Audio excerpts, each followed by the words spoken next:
Hello दोस्तों, आज हम इंडिया के ऐसे 2 वेटलैंड्स के बारे में डिस्कशन करने वाले हैं, जिसे हाल में ही रामसर लिस्ट में ऐड किया गया है। जो भी न्यूली एडेड वेटलैंड्स होते हैं रामसर लिस्ट में, ये सारे गवर्नमेंट एग्जामिनेशन के पॉइंट ऑफ व्यू से इंपॉर्टेंट होता है और आप ये समझ के रखो जो एक क्वेश्चन इस टॉपिक से आना ही है। इस वीडियो में मैं आपसे डिस्कशन करने वाला हूँ, ये रामसर लिस्ट होता क्या है? अभी तक भारत में कितने रामसर साइट घोषित हो चुके हैं? वर्ल्ड वाइड जो है इंडिया की क्या पोजीशन है? सबसे ज़्यादा किस देश के पास में जो है वेटलैंड्स है जिसको रामसर लिस्ट में शामिल किया गया है? एशिया में भारत का क्या पोजीशन है? साथ में ही मैं उन कंडीशंस के बारे में भी डिस्कशन करूंगा जो एक वेटलैंड को फुलफिल करना होता है रामसर लिस्ट में शामिल होने से पहले। तो हम इस वीडियो को शुरू करते हैं। जून के फर्स्ट वीक में इंडिया से 2 न्यू वेटलैंड्स को जो है रामसर लिस्ट में जो है शामिल किया गया है। अब इस 2 न्यू वेटलैंड्स के लिस्ट ऑफ रामसर साइट में ऐड होने के बाद से इस तरह के साइट्स की संख्या जो है इंडिया में 91 हो चुका है। यानी कि अगर आपसे पूछा जाए जो total number of Ramsar site जून के मंथ के हिसाब से कितनी है इंडिया में, तो वो है अब 91। According to most recent information जो कि जून 2025 का है, country with most Ramsar site जो है वो है आपका यूनाइटेड किंगडम, जिसके पास जो है 176 जो है इस तरह के रामसर साइट है। दूसरे नंबर पे जो देश है जो कि यूके को फॉलो करता है वो है आपका मैक्सिको। इसके पास second highest number of Ramsar site है जिसकी संख्या आपका 144 है। इस लिस्ट में जो तीसरे नंबर पे है वो हमारा देश भारत है, जिसका करेंटली जो है 91 रामसर साइट है और ये तीसरी पोजीशन पे वर्ल्ड में है। साथ में ही इंडिया एशिया में भी सबसे highest number of Ramsar wetland sites के साथ में है। अभी जो लेटेस्ट 2 साइट को रामसर लिस्ट में ऐड किया गया है वो है आपका किचन इन फलोदी और मैनार इन उदयपुर। ये दोनों साइट आपका राजस्थान से बिलोंग करता है, जिसे आपको याद रखना है। रामसर कन्वेंशन जो है आपका वो आपका इंटर गवर्नमेंटल ट्रीटी है जिसे साइन किया गया था 2 फरवरी 1971 में, जो कि एक जगह है रामसर ईरान में, उसी के नाम पे इसका नाम रामसर कन्वेंशन है। इंडिया जो है ऑफिशियली जो है आपका आधिकारिक रूप से इस कन्वेंशन का जो है एक सदस्य देश बना। इस कन्वेंशन के साइन होने के 11 साल के बाद 1 फरवरी 1982 को। लेकिन एक बात आपको और याद रखना है कि इंडिया जो है इस कन्वेंशन से जो है 1982 में जुड़ा है, लेकिन इसके कुछ साइट जो है वेटलैंड्स जो है वो रामसर साइट्स में उससे पहले ही शामिल हो चुके थे। जैसे कि 1981 में चिल्का लेक ओडिशा का और केवलादेव नेशनल पार्क राजस्थान का, इसे जो है डिजिग्नेट किया गया था इंडिया फर्स्ट रामसर साइट के रूप में। इस कन्वेंशन का मुख्य फोकस क्या है? यह कन्वेंशन जो है इंकरेज करता है protection and conservation of wetlands world wide by designating them as such. यानी कि इसका उद्देश्य विश्व भर में आर्द्र भूमियों का संरक्षण और प्रबंधन करना है। Ramsar sites are also known as wetlands of international importance, यानी कि अंतरराष्ट्रीय महत्व की आर्द्र भूमि के रूप में भी इसको जो है चिन्हित किया जाता है, या उसे रामसर साइट को इस नाम से भी जाना जाता है।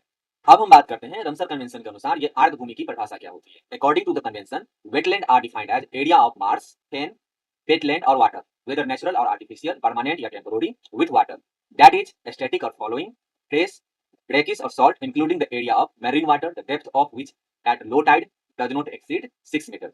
यानी कि आर्द्र भूमि वे क्षेत्र होते हैं जो चाहे वो दलदल हो, काई युक्त क्षेत्र हो, पिटलैंड हो या जल युक्त हो, चाहे वे प्राकृतिक हो या कृत्रिम हो, इससे कोई बहस नहीं है। प्राकृतिक भी हो सकता है, नेचुरल भी हो सकता है और आर्टिफिशियल भी हो सकता है, अस्थाई भी हो सकता है और अस्थाई भी हो सकता है, स्वच्छ भी हो सकता है, खाड़ी भी हो सकता है और समुद्री जल भी हो सकते हैं।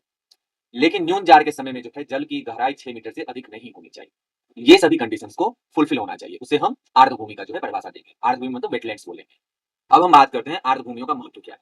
इस कन्वेंशन में ये भी स्टेट किया गया है कि वेटलैंड्स जो है वो वाइटल है ह्यूमन सर्वाइवल के लिए, that they are among the world's most productive environments, cradle of biological diversity that provide the water and productivity upon which countless species of plant and animal depends for survival.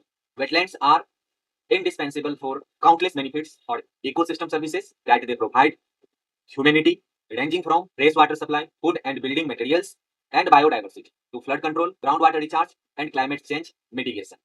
यानी कि इसमें कहा गया है तो आर्द्रभूमि मानव अस्तित्व के लिए महत्वपूर्ण है और यह भी बताता है कि वे दुनिया के सबसे उत्पादक वातावरण में से एक हैं, जैविक विविधता के पालने को जो पानी और उत्पादकता प्रदान करते हैं, जिस पर पौधे और जानवरों की अनगिनत प्रजातियां जो है जीवित रहने के लिए निर्भर रहती है।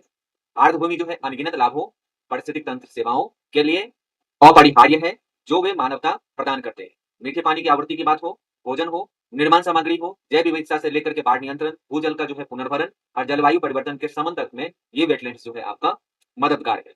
करेंटली जो है there are 9 criteria for identifying wetlands of international importance, यानी कि अंतरराष्ट्रीय महत्व की आर्द्र भूमियों की पहचान के लिए 9 जो है मापदंड है, जिसमें जो है साइट्स कंटेनिंग रिप्रेजेंटेटिव रेयर और unique wetlands type, site of international importance for conserving biological diversity, specific criteria based on water birds fish etc, यानी कि अद्वितीय या दुर्लभ प्रकार की अर्ध भूमियां, जैसे विविधता संरक्षण के लिए महत्वपूर्ण स्थल या जल पक्षियों, मछलियों आदि के आधार पर विशिष्ट मानदंड। इससे रिलेटेड 9 जो है आपका मापदंड है। अब हम जो 2 साइट्स को शामिल किया गया है उसके बारे में भी थोड़ा-सा जानेंगे।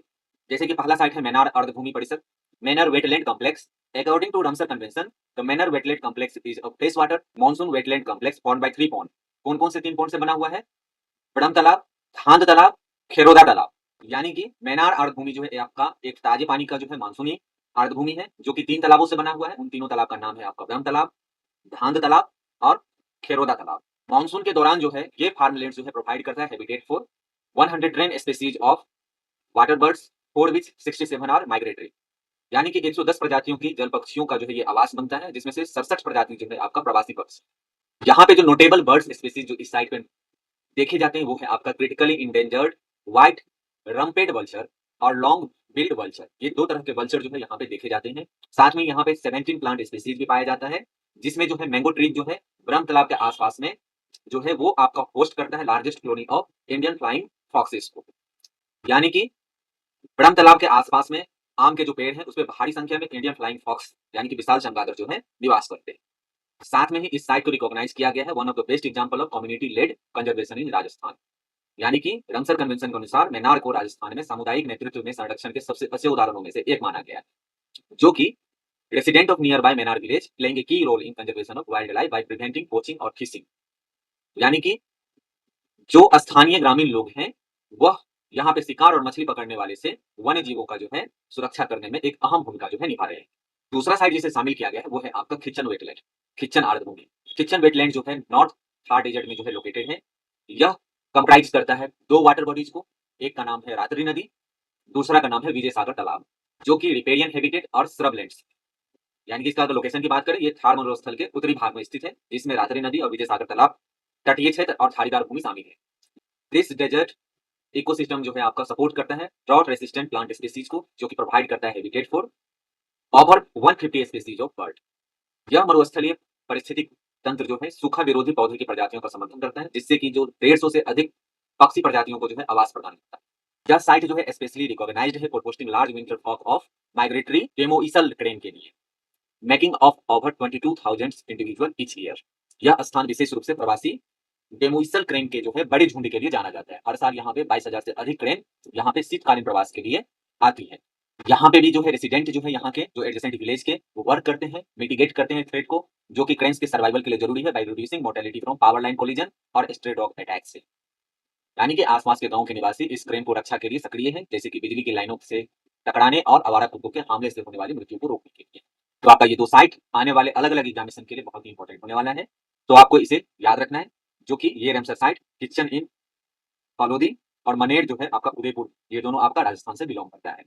तो अगर आपको ये वीडियो पसंद आई है तो इस वीडियो को लाइक करें, चैनल को सब्सक्राइब करें और दूसरे स्टूडेंट के साथ में इसे शेयर जरूर करें, ताकि मुझे भी इस तरह के वीडियो को बनाने में एक मोटिवेशन मिलता रहे। तो थैंक यू।